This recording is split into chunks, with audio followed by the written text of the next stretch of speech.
my MVP for the last 13 years and my entire 20-year career in this space was built around MSCRM 1.2, which is, where I started. And I wrote a piece then, I remember that year that got a bit of pushback from Microsoft, which was, why hasn't Dynamics 365 sales changed in 20 years? And I just said it was built on 20-year-old thinking and fundamentally hadn't changed. And wasn't that a travesty for an organization like Microsoft to kind of sweat an asset without really going, how is modern sales done? Now, of course, a lot's been done since then.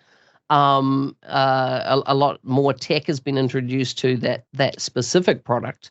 But I would write critical posts like that. Or I spoke in Amsterdam at a conference there, and my opening title was Dynamics 365 is Dead.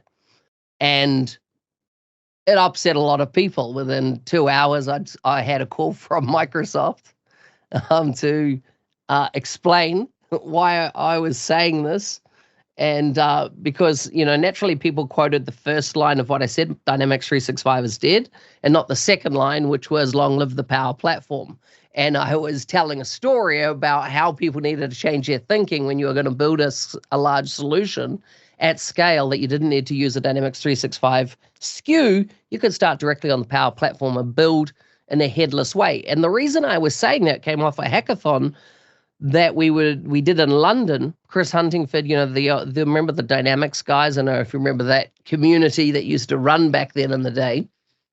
I was involved in a hackathon there, and I was surprised at the number of consultants on my team that debated that Saturday morning in London, about which Dynamics products they should start with, when the solution we were designing had no need for any Dynamics products. It could easily be done as a model-driven app directly on the Power Platform. And I realized there was this kind of misunderstanding in market, even that Dynamics 365 was a app on the Power Platform in its own right.